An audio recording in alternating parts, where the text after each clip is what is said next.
Hello, we're going over very beginning techniques and skills for watercolor. This is all you need to start with.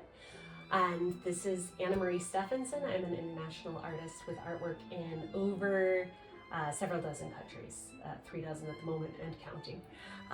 Thank you for joining me in this little corner of my studio. I hope it's a beautiful day over there for you too.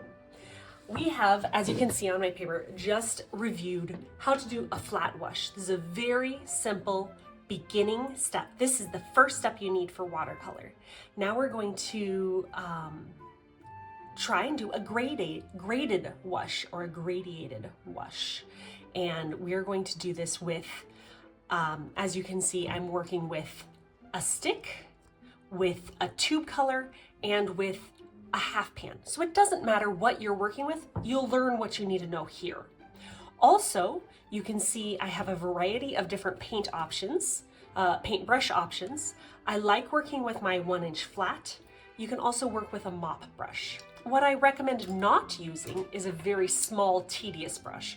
This is one that you want to use right at the end of your painting with all your detail. And we're not there yet. We're at the very beginning and we're doing large washes. We have already prepared the puddles, but we did not prepare a puddle from the Phthalo blue. So I'm going to take a moment and clean up the electric blue because I don't want to use that one. We'll use the electric blue later. We'll make it again at that point. There we go. Okay, so we've just cleaned the palette. We are getting our watercolor stick, and as a quick review, you want to make twice as much of a wash puddle than what you think you will use. Inevitably, what happens is a lot of people will run out of paint right at the beginning, and not at the beginning, but halfway through, and you don't want to have to remake your puddle. So this is making a puddle out of the stick form of Phthalo blue red shade, one of the colors on my dot card.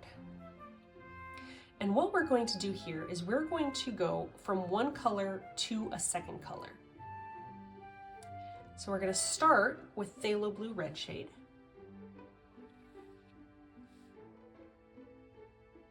And again, nice, fast work using this puddle of moisture. We have the board on a piece of a board that's elevated slightly, about 1 inch at the top angle to keep it moving. There we go. So I have used up the blue here. And now what I'm going to do is with my thirsty brush, I'm going to start picking up my rose of ultramarine. I'm going to start mixing that in with the blue. Not 100% to start with, just enough to start changing the color. And you can see we still have that bead at the bottom. Okay, so now I pulled the moisture out of the brush and I'm loading it with more ultramarine. Rose of ultramarine is the color we're blending it with.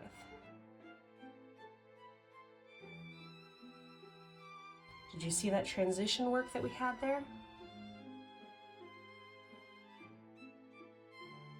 Very nice. There we go. Now again, we are going to just let it settle. We're not going to disrupt it while it's drying. I'm going to take a moment to clean my brush. And we have here Phthalo blue going towards rose of ultramarine. Now I'm going to take my rose of ultramarine, and what we're going to do with this one, once again, is here we went from color to another color. Now we're going to go from high density color to low density color. So I'm using my palette with my dry half pan.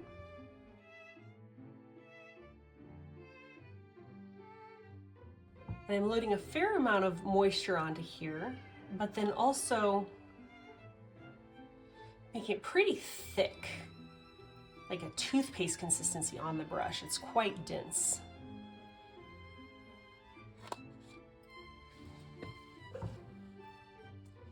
All right, now this is a technique that I've developed myself, and I use a squirt bottle to load the brush. So we are starting with very dense color right up here. I want this as dense as possible for the chromatic intensity.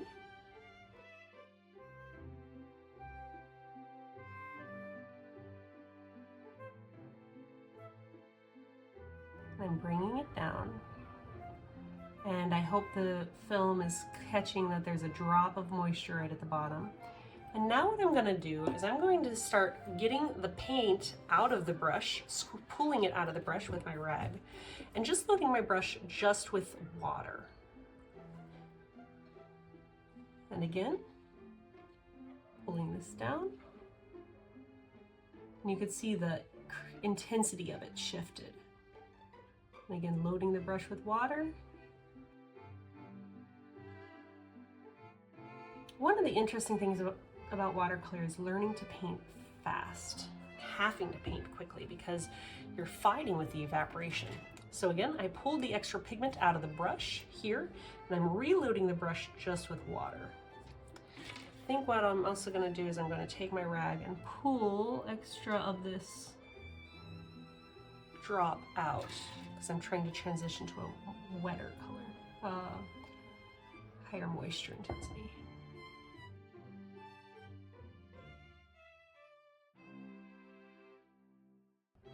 There we go. And again, I'm doing it again, pulling the extra moisture out. I'm gonna pick up that puddle because I'm trying to go more and more light. And then loading the brush just with clean water and bringing it down. There we go. Look at that. Beautiful. Oh, that's beautiful. Very, very nice. So again, I'm going to pull the extra moisture out of my brush. And the very last thing, since this is a graded wash or gradiated wash, is I'm going to pick up this bottom drop of water. The bottom drop of water has really helped us, but now it's fulfilled its need, and I don't want it to form a blossom at the bottom. I'm looking at this and evaluating it, and already I can see there's a very clear delineation here and here. So I would want to be aware of that and do it again, right? If you make a mistake, if you find a problem, do it again, no problem. All right, next we just finished with Rose of Ultramarine from Daniel Smith, cleaning out my brush, and now we're going to pick up our Sodalite.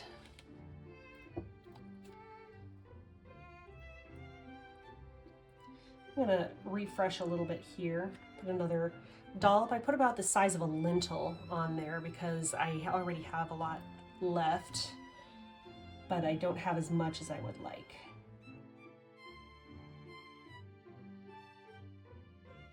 So this one is super granulating. And what we're gonna do also here is the same as with the Rose of Ultramarine, but this one is super granulating. So I'm trying to load with a lot of very juicy wash.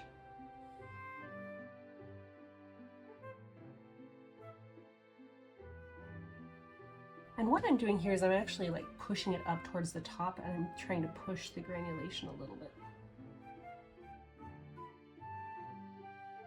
As much of this liquid up at the top.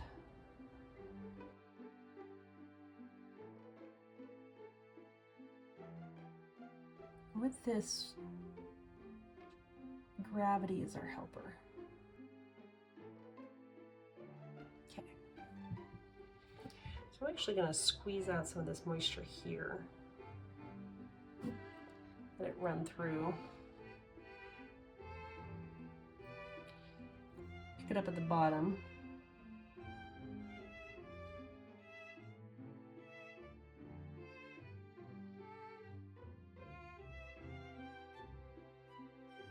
And start loading it with the water.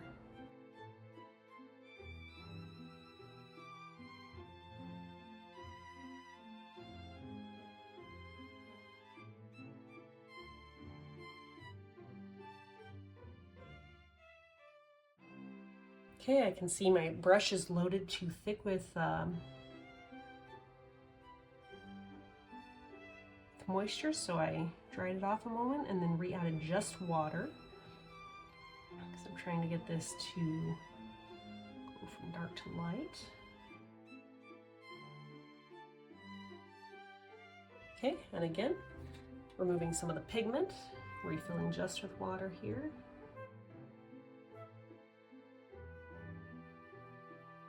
Okay, and again, removing some of the pigment and reloading just with water. Trying to keep this bead at the bottom. There we go.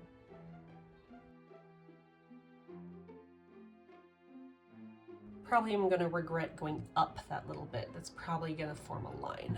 I don't want a line. So I'm actually gonna spray. There we go, see if that helps. Now, once again, make my brush thirsty by squeezing out the water. Pull up this one drop right at the bottom. And what we have here is a graded wash with very highly granulating pigment. And this is Sodalite Genuine from Daniel Smith. All right, so we have tube color at a graded wash, we have half pan with a graded wash, and we have the stick on a graded wash. Graded wash is the second skill that you need for watercolor. It's a very beginning skill. I showed you 3 different techniques of doing graded wash from color to color. I went from color to moisture, and this is a co-precipitating color, and then from here, from very dense to, so these are the same technique with 2 different pigments, 2 different pigment characteristics. The Sodalite is highly granulating and bringing out the granulation, going from high density to mostly water, high density paint to mostly water. And again, you want to watch it as it evaporates because it's going to keep moving until it's done evaporating. So a bead was forming again in that corner. So I pick that up with my thirsty brush. All right, I hope this was very helpful for you. This is a beginning watercolor skill of a graded wash.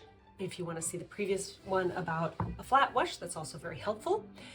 And what you need is you need a brush. You can choose one of your own, it doesn't matter. I recommend not the small one. You need paint, you need paper, you need water. That's all you need for beginning watercolor. This is very affordable and helpful and simple and easy. This is a great medium to work with, and yet I've never gotten bored of it. I hope this is helpful in seeing the different characteristics of the paint and how they behave, and so that you can also explore with the pigments that you have sitting in front of you. I appreciate your time. I appreciate being able to be here together with you.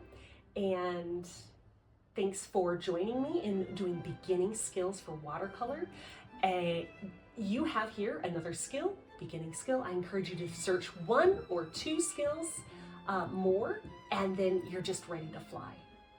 I am wishing you all joy in your creative journey.